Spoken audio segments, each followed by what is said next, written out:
you are an originalist, correct? Senator, I subscribe to originalism. Do you believe that the Obergefell versus Hodges decision affirming constitutional right to same-sex marriage, was that wrongly decided? Senator, Obergefell versus Hodges is binding precedent of the Supreme Court. I'm aware of that. Do you believe that Loving versus Virginia, which affirmed an interracial couple's right to marry, was that wrongly decided? Senator, my wife and I are an interracial couple, and so if that case were wrongly decided, I would be in big trouble. What do you mean by radical left? Senator, I am unsure from where you're pulling that phrase. Mr. Tung, you just said that you're originalist and a textualist. So let me ask you, the Emoluments Clause provides that no person holding public office shall accept any present of any kind, whatever, from any king, prince, or foreign state. Do you believe the language in the Emoluments Clause that says any present of any kind, whatever, means any present of any kind, whatever? Senator, you are quoting the text of the Emoluments Clause, and I cannot dispute with the text of the Emoluments Clause. So it would apply to any present, including an airplane? It would apply to the president, I believe, your Senator.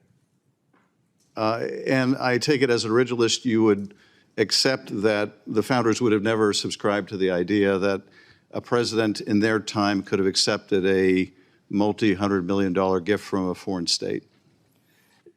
Senator, the premise of your question implicates live issues in the public and pursuant to the canons of judicial ethics. Well, let me just ask you, would the founders have believed that if a president received 100 camels from a foreign state, that that was an emolument? Senator, it's difficult to answer that question in the Is it, though, as an originalist? Isn't it pretty simple? You've got the clear language of the Constitution. Senator, one has to look at the language, but also the history surrounding the Emoluments Clause in order to discern. I am looking at the history. Let me move on to another question. As an originalist, do you believe that the Obergefell versus Hodges decision affirming constitutional right to same-sex marriage, was that wrongly decided? Senator, Obergefell versus Hodges is binding precedent of the Supreme Court. I'm aware of that. Do you believe it was wrongly decided? Senator, as a circuit judge, I would be bound to follow I understand that, but that's not responsive to my question. Had you been on the Court of Appeals prior to that decision, would you have decided the case that way? Senator, prior to Obergefell versus Hodges, there was a prior Supreme Court case addressing the issue, and I would have followed that case. Well, would you have reached the same conclusion as the Supreme Court in Obergefell? Senator, I would have followed binding precedent. You're not answering my question. Would you have reached the same conclusion? Senator, the conclusions that the two precedents reached were potentially in conflict, and I would have to follow the precedent that... So you can't tell us at this point whether you would have reached the same conclusion as the Supreme Court in Obergefell. So let me ask you about the Supreme Court's decision in Lawrence affirming a constitutional right to be intimate among same-sex couples. Do you believe that was wrongly decided? Senator, Lawrence versus Texas is a binding precedent of the Supreme Court. Again, I'm aware of that, but I'm asking you whether you believe that was rightly decided or wrongly decided. Senator, you're asking about my personal views. No, I'm asking you about your legal views. I'm asking about your legal views. Let me ask you about another case. Do you believe that Loving versus Virginia, which affirmed an interracial couple's right to marry, was that wrongly decided? Senator, my wife and I are an interracial couple, and so if that case were wrongly decided, I would be in big trouble. Okay, so you do agree with the reasoning of that case, and you're willing to say that. I appreciate that. But you're unwilling to say that you agree that Obergefell and Lawrence were correctly decided. Why is that? Senator, again, those decisions are binding precedent of the Supreme Court, and I would be bound to follow. I'm aware of that. So is Loving. And you're willing to tell us that you believe Loving was correctly decided, but you're not willing to say the other decisions were correctly decided. That seems less originalist and more situational. Let me ask you this about your role in the brief in Moore versus Harper. This was a case involving the discredited independent state legislature theory, which would allow a state legislature, even in the absence of a governor's signature, to effectively overturn an election. Do you believe that the Supreme Court wrongly decided Moore v. Harper when it rejected your view? Senator, again, Moore v. Harper is binding precedent of the Supreme Court. and Yeah, no, although- I get that, but you're still not answering my question. So let me ask you a different way.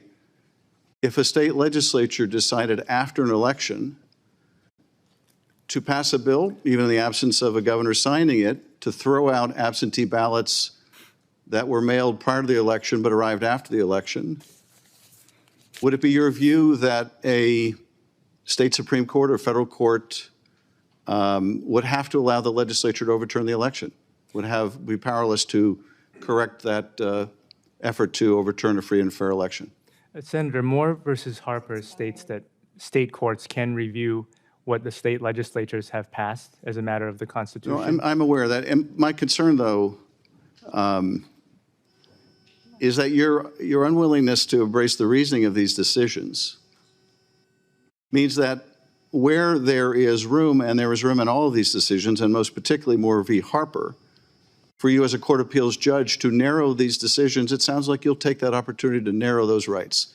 And in the case of Moore, which I agree with Judge Luddick, the most important case to our democracy in a century, narrowing that decision means empowering state legislatures to overturn election results, and I cannot imagine a more dangerous idea on the bench. So, Mr. Tung, you have been asked questions about originalism, and you are an originalist, correct? You have written about it, the importance of originalism. Senator, I subscribe to originalism, but I would be bound by Supreme Court precedent. Well, sometimes there is no Supreme Court precedent. So let me just mention that pretty recently in March, this past March, you wrote, quote, "In my view, there is no real rival to originalism when it comes to the proper method of interpretation." And you noted at the same time that, I'm quoting you, "Originalism recognizes that there may be hard cases, but most cases, including the high-profile ones, are not hard, whether there's a constitutional right to abortion, same-sex marriage, sodomy, pornography, transgender protections. The answer for the originalist is simple: no." Do you think that all the members of the United States Supreme Court share your perspective and your view on originalism? Senator, Yes or no? Senator, I understand the justices on the Supreme Court hold different views on the method of interpreting the Constitution. So not all of them hold your view that originalism is like no real rival to how things should be interpreted. So, Mr. Tung, as a lawyer and prospective judge, do you believe that court orders must be followed by parties to a court unless and until they are ordered by overturned by an appellate court? Again, yes or no? Should court orders be followed? As a general matter, Senator, court orders should be followed by the parties that are bound to it. Well, I don't know what the general matter is. You know, you should. I would think that court orders should be followed. So, do you believe that someone who contemplates disregarding court orders is qualified to get a lifetime job as a judge? Yes or no? Senator, you're asking a question that implicates a current issue, and under the canons of judicial conduct, I should not and cannot answer. Well, you know what? There should be judicial conduct that says all judges should believe that judicial orders should be followed. So you know that this is a matter of concern to quite a number of us on this panel. So you were asked various questions about your views on the role of women and that women can do certain things better than men, and I take it that you believe men can do certain things better than women. And the fact that you may have held these views 20 years ago doesn't mean that you no longer hold those views, because I held certain views when I was in college, such as public service is a good thing. I still hold that view. But yet when you were asked whether you still believe in these gender roles, which are very limiting, frankly, in my view, you said that the canons of ethics prohibits you from answering. So do you, I mean, that's like, this is going to be a live question. Should you become a judge in the Ninth Circuit? Do you actually think that there could be a live question on whether or not a woman's gender role is going to come before you?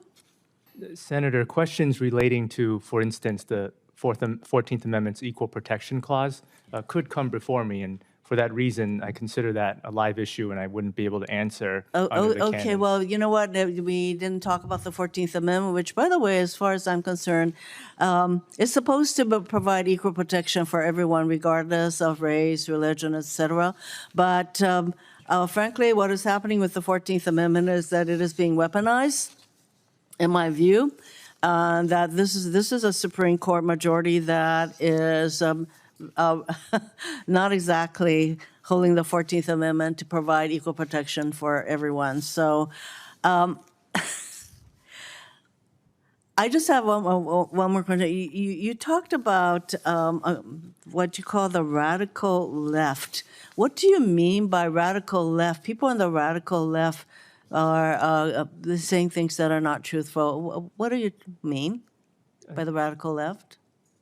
Senator, I am unsure from where you're pulling that phrase. I don't have the context to answer, Senator. You do remember talking about what you consider to be radical left.